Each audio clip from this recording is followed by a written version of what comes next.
Welcome back. And on to the foreign scene. Expectations for the outcome of the Copenhagen summit are high. Delegates from over 150 nations are arriving in Denmark for the 15th conference on climate change. The 10-day summit, which starts in less than 24 hours, is expected to engage these countries in discussions on how to reduce the amount of carbon emission around the world and check global warming.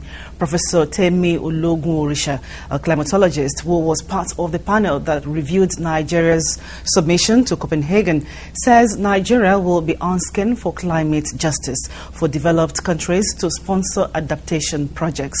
The report. This sea level rise has gone up steadily over the years, and it's eating further into our gradually diminishing coastline. Professor TEMI OLOGUNORISA is a climatologist with the Center for Climate Change and Environmental Research, Osun State University, Osogbo. He explains how global warming affects Nigeria. The consequences of global warming and climate change has a lot of implications for Nigeria.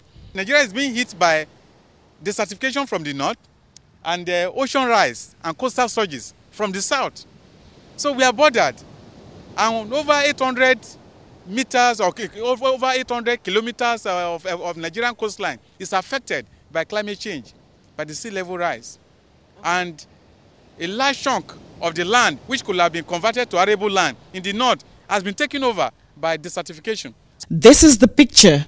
The earth is getting warmer and melting the ice cap in the north. As it defrosts, the water goes into the sea and causes it to rise. This process wipes away such coastal results as Alpha Beach in Lagos. Residents say there have been dramatic changes in the last 3 years. We understand that this brick here is one of the supporting pillars of a structure that used to be here. Several structures indeed, until the sea crossed a main road that used to be not very far off from here and overtook the entire space. The question is, what happens should the world get any warmer? Because I've been living here roughly 15 years. So I can't say maybe before some years the sea can get through the mirror there and destroy a lot of things. So things are not checked. It can really go, deep more into the villages and the communities, because it has done a lot of damages. If you look over there, this building used to be very long before, but right now you can see what's, the remaining part of it, just like wreckages and all that. So, if current projections are right, Lagos as a coastal city could be underwater in 50 years. But no one wants that to happen, and that is what Copenhagen is all about. Over 150 nations will be deliberating on how to slow down global warming. Professor OLOGUNORISA, who is part of the panel that reviewed Nigeria's submission to Copenhagen, says Nigeria, like other developing countries, is going to the summit to campaign for climate justice. We are going to Copenhagen to demand for what is called climate justice, because there's already an injustice being done by the developed world on the developing countries.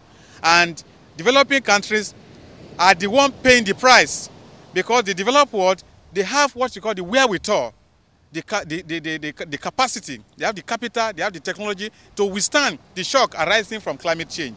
But developing countries are vulnerable.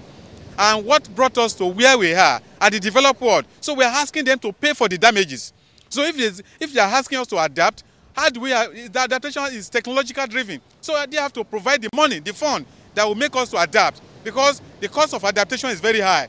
The decisions made over the next 10 days will be crucial for the lives and livelihood of billions of people around the world and for generations to come.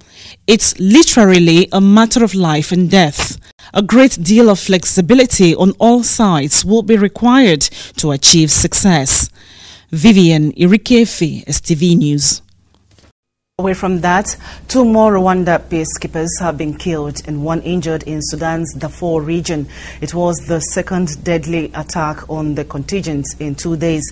The soldiers were distributing water at a camp for the displaced on Saturday as gunmen in civilian clothes approached and opened fire.